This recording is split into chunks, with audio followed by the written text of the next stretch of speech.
오늘 우리가 함께 나누실 말씀은 창세기 9장 18절부터 29절까지의 말씀입니다.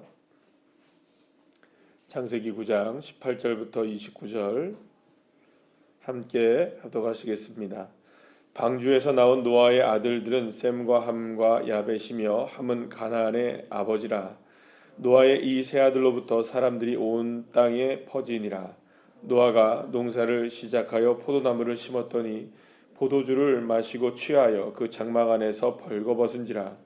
가나안의 아버지 함이 그의 아버지의 하체를 보고 밖으로 나아가서 그의 두 형제에게 알림해 셈과 야벳이 옷을 가져다가 자기들의 어깨에 메고 뒷걸음쳐 들어가서 그들의 아버지의 하체를 덮었으며 그들이 얼굴을 돌이켜 그들의 아버지의 하체를 보지 아니하였더라.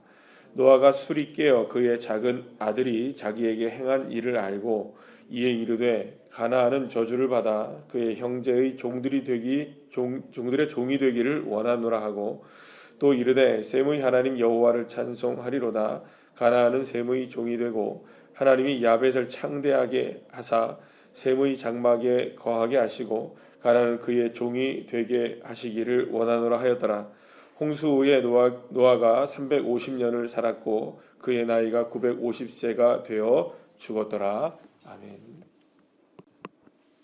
할렐루야. 창세기가 쓰인 목적이 있습니다. 이게 모든 그 성경의 66권들이 그냥 어쩌다 보니 쓰여진 성경이 아니고 성경은 나름대로의 어떠한 특별한 목적들을 가지고 하나님이 특별한 사람들을 통하여서 쓰게 하셨습니다. 특히 이제 창세기 같은 경우는 모세 오경이라고 부르기도 하죠. 지난번에 설명을 드렸었는데 이 창세기는 이제 이스라엘 백성들이 출애굽을 하여서 광야에 도착을 하게 되었을 때 시내 산에서 머물러서 하나님께 계명을 받게 되죠. 그리고 거기서 십계명을 비롯해서 제사 제도와 그리고 또 성막에 관한 제도를 주님께서 말씀을 해주십니다. 그리고 이제 한 1년 반 동안 이스라엘 백성들이 시내산에서 머물다가 거기서 이제 발행을 해서 출발을 해서 이제 가나안 땅 코앞까지 갔다가 거기서 이제 범죄하여서 다시 어떻게 됩니까? 뱅뱅뱅 돌죠. 여리고 정탐 사건을 통하여서 그러니까 이런 여러 가지 이제 일련의 사건 이전에 이제 출발하기 바로 1년 반 때쯤 됐을 때에 아마도 모세가 그때 당시에 이 창세기나 출애굽기, 레위기 정도는 쓰인 것이 아닌가라는 생각을 하게 됩니다. 그렇다면 이 창세기가 왜 쓰여졌느냐? 물론 창조에 관한 이야기를 하고 싶으셨던 것도 있으실 것이고 여러 가지 이제 있겠지만 중요한 아주 목적 중에 하나는 뭐냐면 이스라엘 백성들이 지금 출애굽을 하여서 광야에 있잖아요. 지금 우리가 왜 여기 있지라는 거죠. 애굽에 살다가 애굽에서 잘 살았죠. 430년 동안. 물론 노예로 살긴 했지만 이 이스라엘 백성들이 여러분 광야가 날까요? 애굽이 날까요? 애굽이 낫습니다. 그래도 애굽이 좀 나아요. 그런데 왜 우리는 애굽에 살다가 광야로 나와 있는가? 그리고 또 우리가 가야 할 가나안 땅이란 도대체 어떤 땅인가? 우리는 누구이고 우리를 이끌어가는 존재라고 말하는 그 하나님은 어떤 분이신가? 라는 것을 반드시 알아야 할 필요성이 있었던 겁니다. 그래서 이러한 목적을 가지고 이 창세기가 쓰여졌다는 걸 분명히 여러분들 아셔야 돼요. 그래서 창세기에 나오는 창조의 기사라든지 이후에 나오는 오늘의 이제 본문 노아의 이런 것들도 마찬가지고 그 다음에 나오는 아브라함의 이야기들 쭉 해서 요셉까지 가잖아요. 그죠? 이게 다 어떤 내용일까요? 이스라엘 백성들이 가나안 땅을 이제 향하는 이스라엘 백성들이 그 출애굽을 하여서 여기까지 그러니까 시내산까지 오게 된 그 전까지의 이야기가 창세기에 나와 있는 거예요. 그럼 이 이야기를 통하여서 모세는 분명히 여러 가지 의미를 담아서 하고 싶은 말씀들이 많았을 거예요. 너희들이 바로 이런 존재들이다. 너희들이 이렇게 살아야 한다. 너희들은 앞으로 이런 존재들이 되어야 한다. 이런 얘기들을 이제 창세기나 레위기 이런 성경 속에 계속 당겨 놓았던 것이죠. 특히 이제 오늘 이제 본문의 말씀에 보게 되면 노아 홍수 이 시대 이후에 드디어 어떤 이름이 탁 등장하게 되면 갑자기 툭 튀어나오는 이름이 나와요. 오늘 이제 본문에서 보게 되면 갑자기 툭 튀어나오는 이름이 나오는데 가나안의 아버지라는 이름이 나오죠. 그러니까 가나안의 아버지, 여러분 가나안의 조상에 관한 이야기예요. 가나안이 어떻게 생기게 되었느냐, 어떤 존재냐, 이거를 지금 누가 알려주기를 원한 걸까요? 방금 전에 말씀드린 것처럼 모세가 이제 이스라엘 백성들에게 알려야만 했던 거예요. 근데 그 기원이 어디서부터 시작되느냐? 세상이 다 만들어지고 나서 한번 하나님이 심판을 하셨죠? 홍수로 심판하신 다음에, 그리고 또 이제는 더 이상 물로 심판하지 않겠다라고 주님이 말씀하시고 무지개 언약을 세우신 이후에, 그 이후에 온 지면에 다시금 노아의 자손들로 인하여서 온 땅의 지면에 사람들이 퍼지기 시작할 그때부터 무엇이 그 조상이 만들어졌느냐? 가나안의 조상이 만들어졌다는 거예요. 근데 그러면 가나안의 조상이 만들어졌는데 가나안이 어떤 존재냐는 건 어디서부터 지금 시작되는 겁니까? 가나안의 시조부터 시작되는 거예요. 그러면 이스라엘 백성들이 지금 싸워야 돼요. 누구와 싸워야 됩니까? 지금 어느 땅을 정복해야 돼요? 가나안 땅을 정복해야죠. 이스라엘 백성들이 지금 광야에 사는 것이 전부가 아니잖아요. 지금 그죠? 뭐 앞으로 물론 40년을 광야에서 좀 지내게 되겠지만 안타깝게도 그죠? 근데 일단은 어디를 가야 됩니까? 지금 가나안을 가야 되잖아요. 가나안을 정복해야 되잖아요. 근데 이 가나안을 하나님이 뭐라고 이스라엘 백성들에게 설명하셨던가요? 젖과 꿀이 흐르는 땅이라고 설명하셨었잖아요. 그래서 이스라엘 백성들을 이야기해가지고 어렵게 10가지의 재앙과 홍해를 가르는 사건들을 통하여서 어디까지 지금 나와 있는 겁니까? 이스라엘 백성들이. 예, 그렇죠. 광야까지 나와 있는 거예요. 그리고 여기가 목적지가 아니죠? 어딜 가야 합니까? 가나안에 들어가야 되는 거예요. 근데 가나안이 어떻게 생겼느냐는 알아야 될 거 아니에요. 그러니까 우리가 어렸을 때부터 들어왔던 우리나라의 역사, 시조 압니까 모릅니까? 모르시나요, 여러분들? 안 들어보셨나요? 우리는 여러분들 우리는 누구의 후손이래요? 단군의 후손이래잖아요, 그죠? 예. 혹시 단군 아니신 분 계십니까? 예. 단군의 후손이래잖아요, 우리나라가. 그러니까 이걸 배웁니까, 안 배웁니까? 배우잖아요. 마찬가지예요. 그런 의미라고 생각하시면 돼요. 이스라엘 백성들이 가나안에 대해서 알아야 되는 거예요. 왜 우리가 가나안에 들어가야 되는지, 우리가 가나안에 들어가서 누구와 싸워야 하는지, 어떤 존재들과 대결해야 되는지에 대한 부분들을 분명히 알아야 했던 거예요. 근데 그 가나안이 어떤 존재냐, 오늘 보면 나와요. 그래서 이런 관점에서 여러분들 이 사건을 좀 보셔야 되는 거예요. 단순하게 노아가, 물론 뭐 노아가 술 취하고 하체를 벗고 누워 있다가 함이 와가지고 그걸 보고 셈과 야벳은 뒷걸음치고 이렇게 했다. 그래가지고 여기서 이제 뭐 셈, 함, 야벳이 어떤 이렇게 됐다 하는데, 이 이야기도 아주 뭐 사건 자체도 중요한 사건이긴 하지만 더 큰 맥락에서 이걸 보실 수 있어야 돼요. 그래서 오늘 본문에 보게 되면 어떤 이야기가 나오게 되느냐, 가나안은 저주를 받아서 자기의 형제들, 그러니까 셈과 야벳의 종들이 된다. 그러니까 이미 결정난 거예요, 그죠? 이미 가나안이라는 존재는 누구의 종입니까? 셈과 야벳의 종인 거예요. 그러니까 이미 출발선상부터 가나안의 존재는 어떤 존재로 시작되느냐? 여러분, 아무리 뛰어나다 할지라도, 여러분 그렇죠? 아무리 뛰어나다 할지라도 이 함의 후손들인 가나안의 존재들은 다 누구의 종입니까? 셈과 야벳의 종이 될 수밖에 없다는 거예요. 이 규정이 딱 돼버린 거예요. 이게. 그게 왜 그러냐? 단순하게 신분의 문제가 아니라는 거예요. 이 함의 문제가 심각합니다, 여러분들 생각보다. 이게 물론 노아가 문제가 없었던 건 아니에요. 그러니까 문제의 원인과 단초는 누가 제공했습니까? 오늘 사건을 보게 되면 노아죠. 노아가 포도주를 마시고 거나게 취해가지고 하체를 벗어버렸대요. 근데 여기서 물론 노아가 문제가 있었어요. 어떤 문제냐면요, 여기서 취해버렸죠. 술 취했죠. 술 취하다는 의미가, 이런 이런 분들이 계시잖아요. 술은 취하지만 않게 먹으면 돼. 성경도 술 취하지 말라 그러지 술 마시지 말라는 거 없어. 예수님도 포도주 마셨어. 그죠? 한 잔씩 그 얘기를 하는 게 아니에요. 술을 마시게 되면 뭐가 되냐면, 이게 이제 문제가 뭐냐면은 이게 흐려지기 시작하는 거예요. 근데 여기서 중요한 이 그 노아가 술을 마셨다는 이 의미가 어떤 의미가 되냐면요. 사실은 이게 자기의 뭐랄까요? 자기를 위함이라는 의미가 담겨져 있어요. 누구를 위한 걸까요? 술을 취하게 되는 게 자신을 위한 거라.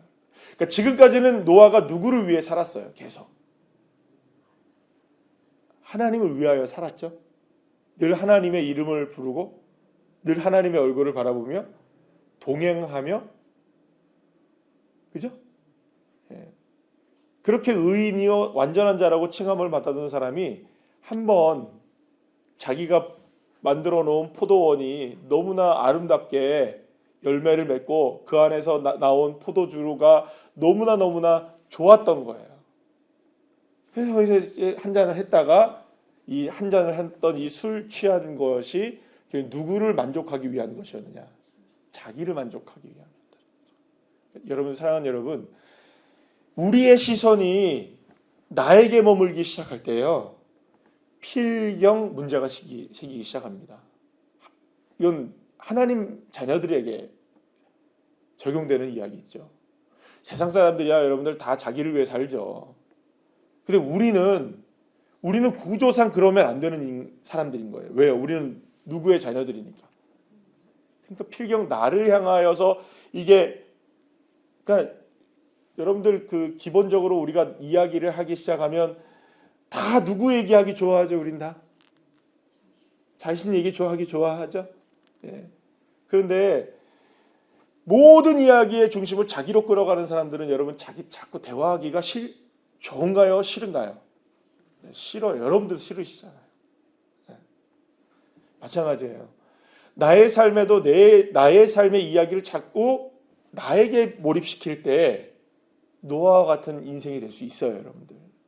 문제의 장면, 실수의 장면이 나올 수 있는 거예요. 그러니까 시야를 자꾸 나에게 매몰시키지 말고 더 넓게 바라보시기를 축복합니다. 더 넓다 함은 이웃도 바라보셔야 되고요, 하나님도 바라보셔야 되고, 하나님도 보시면서 이웃도 보셔야 있어야 되는 거예요. 자, 여기까지 이거는 노아에 관한 이야기를 마치는데, 이 함이 왜 문제가 되느냐면요, 여러분들 오늘 본문에 보게 되면 함이 술 취한 아버지를 보게 됩니다. 네. 그 22절 말씀을 보게 되면 그의 하체를 보고 이렇게 보다. 이 보다라는 말이 이제 그 라라는 단어를 쓰는데요. 이게 그냥 보는 게 아니에요. 지난번에 한 말씀드린 적이 있었는데 그냥 보는 게 아니에요. 이게 뭐 우리말로 좀 아주 뭐 그냥 딱 뭐 번역되는 단어는 아니었던 것 같은데 그냥 의미상으로 보면 뚫어지게 보는 겁니다. 그냥 뚫어지게 보는 거예요. 관찰하며 보고 살펴보는 게 뭐냐면 여기서 보다라는 의미인 거예요. 그러니까 여러분들 이게 어떤 장면인지 여러분들 민망하지만 얘기를 해야 됩니다. 그러니까 아버지가 하체를 벗고 술에 취하고 주무시고 계셔서 이렇게. 근데 만약에 여러분들 같으면 어떻게 하셔야겠어요? 그러니까 우리 같으면 기본적으로 진짜 그죠? 당연히 진짜 진짜 그러면서 어떻게 해야 돼요? 진짜 주책이야 그냥 진짜 하면서 어떻게 해야 돼요? 아버지! 그러면 깨워든지, 그죠? 아니면 아버지를 깨우지 좀 그럴 것 같으면 그냥 덮어주든지 그냥 나가든지 차라리 그냥 나가지. 그러면 되죠? 이게 아니었던 거예요. 그냥 보자마자 깜짝 놀고 어머! 이게 아닌 거예요, 여러분들.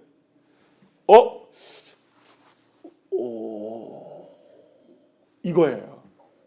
무슨 얘기인지 아시겠어요? 근데 여러분들 이게 관찰하고 이게 보게 됐던 이 부분에 대해서 좀 자료를 좀 찾아봤더니 이게 상당히 문제가 심각한 장면이에요. 뭐냐면 이 함의 이런 모습 자체를 많은 분들이 뭘로 해석을 하냐면요, 이게 좀 어려운 말로 쓰게 동성애적 관음증이라고 얘기를 하더라고요. 이게 왜 그러냐면 이게 이제 그 여러 가지 측면에서 그런 부분들이 많아요. 그러니까 하체를 드러내고 술 취하게 된 것에 대한 경고이기도 하지만 함이 그거를 무엇으로 바꿔버리는 거냐면 자신에게 있어서의 음란함으로 바꿔버리는 거예요. 특히 이걸 동성애적이라고 봐요.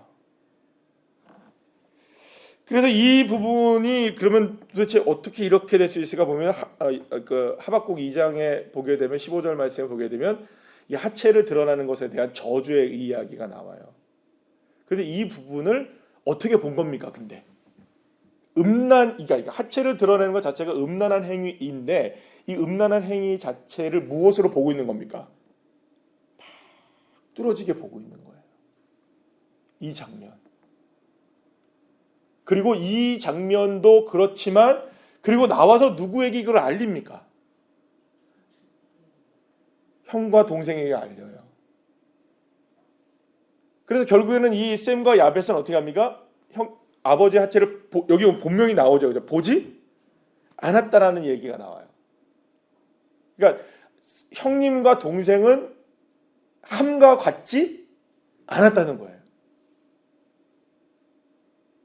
그러니까 여기서 여러분들 우리가 중심적으로 봐야 될 건 뭐냐면 셈과 야벳은 아버지의 수치를 덮습니다. 그죠? 아버지가 아무리 수치스러운 일을 했어도 아버지의 수치를 더 끌어가지 않아요. 그죠?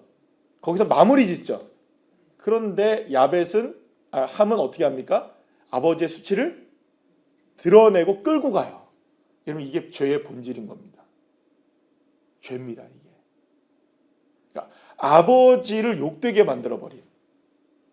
아버지의 부족함과 연약함은 분명히 있었죠. 그죠?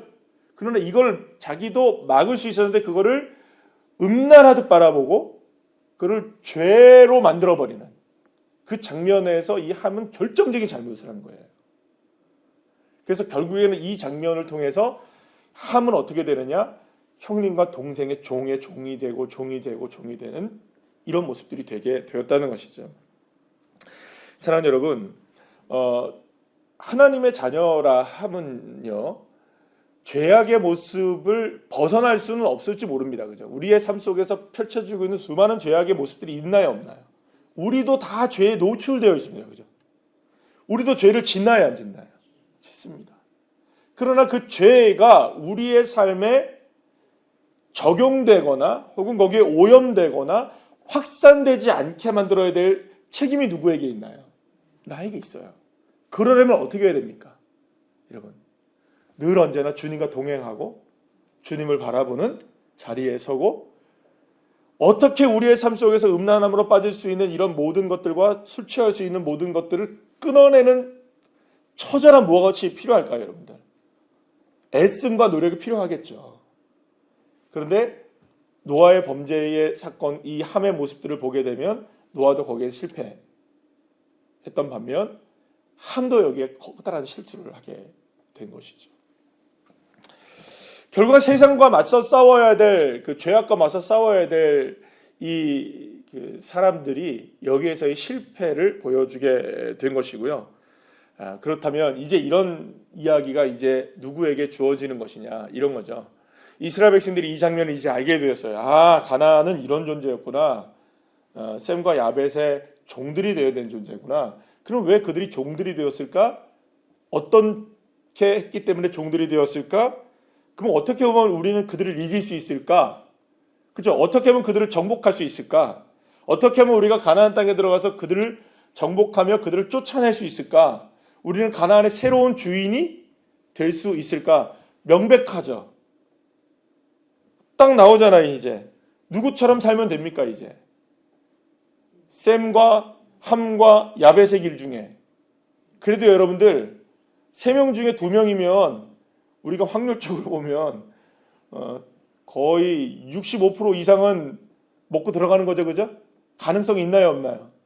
있어요. 셋 중에 하나만 안 되면 되는 거잖아요. 그죠? 근데 굳이 사람들은 어디를 길을 걸어가려고 합니까?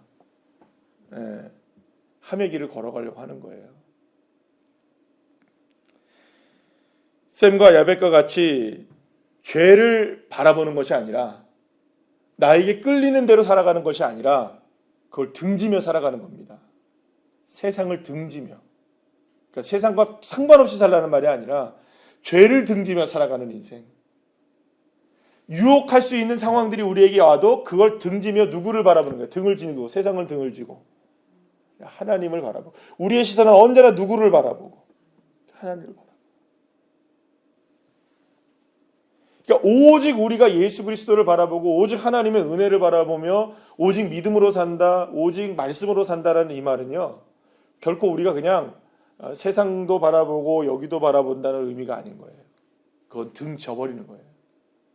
나는 나의 삶의 방향은 정해져 있다. 난 말씀이다.